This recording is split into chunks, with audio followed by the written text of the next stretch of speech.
এইভাবে সব আলুগুলো গেট করে নেব, পকোড়াগুলো ছেড়ে দেবো।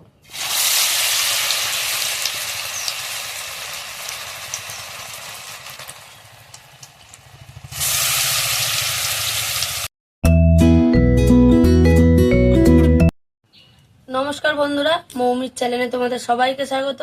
কেমন আছো তোমরা? আশা করি সবাই ভালো আছো, সুস্থ আছো। আজকে আবারও চলে এসেছি আরও একটা নতুন সহজ রেসিপি নিয়ে। তো আজকে বানাবো আলুর পকোড়া, একদম সহজ পদ্ধতিতে আর একদম অল্প সময়ের মধ্যে হয়ে যাওয়ার মতো একটা রেসিপি নিয়ে হাজির হয়ে গেছি। তো চলো বন্ধুরা, ভিডিওটা শুরু করা যাক। আর এই বন্ধুরা, এই আলু আর পেঁয়াজ আমরা কিন্তু আলুটা সিদ্ধ করবো না, কাঁচা আলুর আজকের একটা মানে পকোড়া টাইপের বানিয়ে দেখাবো। ভিডিওটা তোমরা দেখতে থাকো। প্রথমে আলুগুলোকে সুন্দর করে ছাড়িয়ে নেব, পরিষ্কার করে নেব একদম।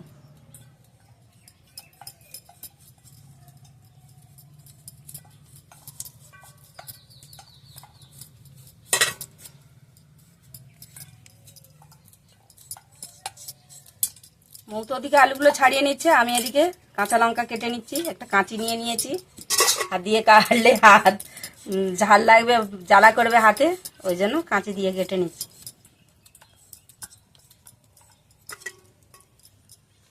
এটা এমন কিছু উপকরণ লাগে না, ঘরোয়া উপকরণ দিয়েই এটা আজকে বানানো হবে, আর খেতেও খুব সুন্দর লাগে। আলুটা আমি গেট করে নিচ্ছি, এখানে একটা গেটার নিয়ে নিয়েছি, আর গেট করে আমি জলের মধ্যেই রাখছি। আলুর যে লাল একটা কষ আছে, কষটা কেটে যাবে ভালো।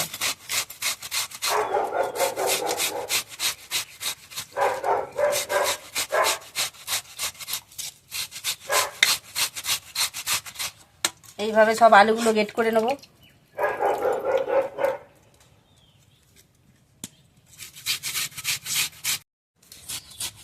পেঁয়াজগুলোকে গ্রেটারে না ঘষে আমি এরকম সরু সরু করে একদম কেটে নেব।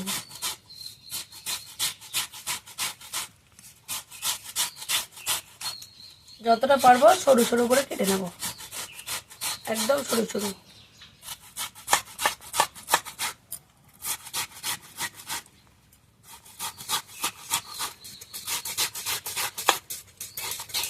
আলুগুলো তো ভালোভাবে গেট করে নিয়েছি, নিয়ে জলে ভিজিয়ে রেখেছিলাম।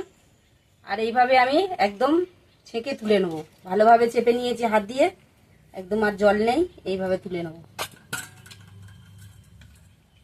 সব আলুগুলো আমি এইভাবে তুলে নেবো, চিপে ভালো করে।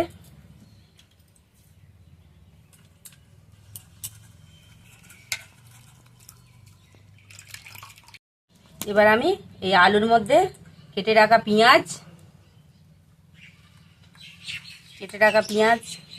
আর কাঁচা লঙ্কা দিয়ে দেবো। এর মধ্যে দিয়ে দেবো নুন পরিমাণ মতো, দেওয়া একটু লাগবে, চামচটা ছোট তো, ব্যাস। দিয়ে দেবো হলুদ গুঁড়ো, দাঁড়া, নুনটা দিয়ে আমি একটু ভালোভাবে মেখে নেবো আলুটা পেঁয়াজটা।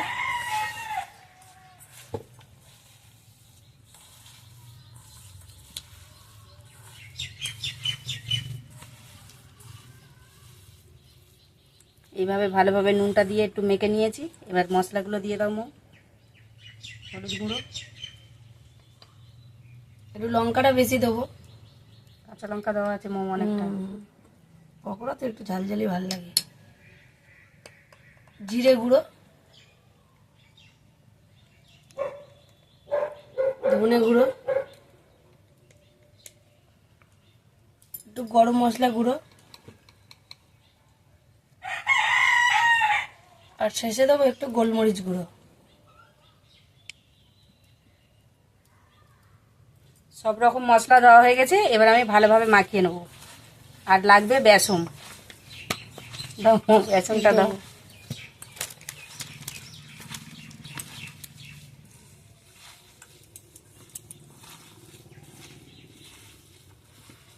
সব শেষে নিয়ে নিয়েছি বেসন, এবার আমি বেসনটা দিয়ে দেবো। যেরকম পরিমাণ লাগবে সেরকমই দেবো, বেশি লাগবে না।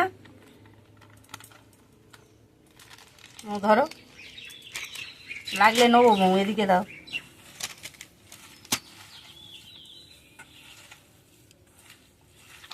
এইভাবে আমি এবার ভালোভাবে মেখে নেব। আর এই পকোড়াটা খেতে কিন্তু অসাধারণ লাগে। বাচ্চারা তো খুবই পছন্দ করবে এরকম পকোড়া, বাড়ি থাকা উপকরণ দিয়ে। আর একটু বেসন লাগবে, আমি আর একটু নিয়ে নেবো অল্প করে, আর লাগবে না।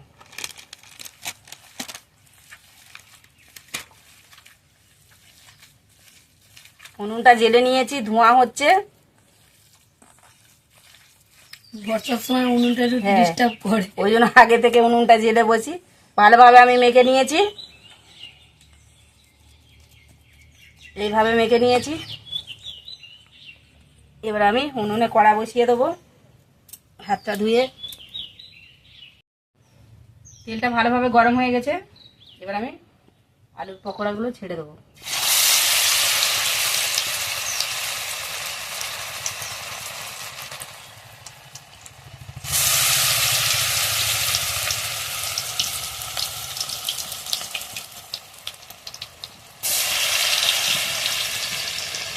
এইদিকে দেখো,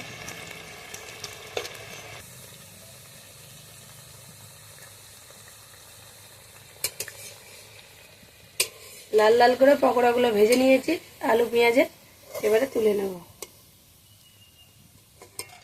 দেখতে কিন্তু পেঁয়াজির মতো, হ্যাঁ, কিন্তু ভিতরে আলু দেওয়া।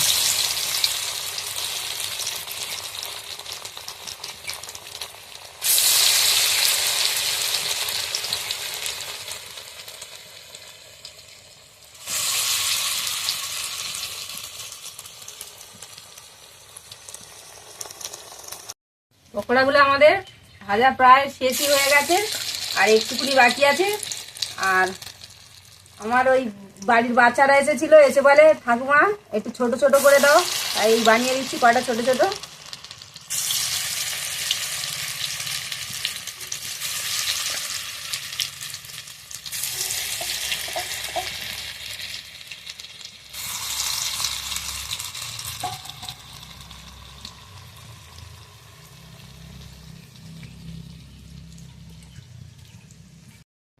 বন্ধুরা, আলু পেঁয়াজের পকোড়া কিন্তু রেডি হয়ে গেছে। আর একদম দেখতে কিন্তু পেঁয়াজির মতো, কিন্তু খেতে পেঁয়াজের থেকেও টেস্ট বেশি, কারণ এর মধ্যে আলু গ্রেট করে দেওয়া আছে। আলুটা সিদ্ধও না, কাঁচা আলুর পকোড়া। তো বন্ধুরা, ভিডিওটা কেমন লাগলো অবশ্যই কমেন্টে জানিও। আর কত সুন্দর হয়েছে বন্ধুরা, একটা ভেঙে দেখাচ্ছি।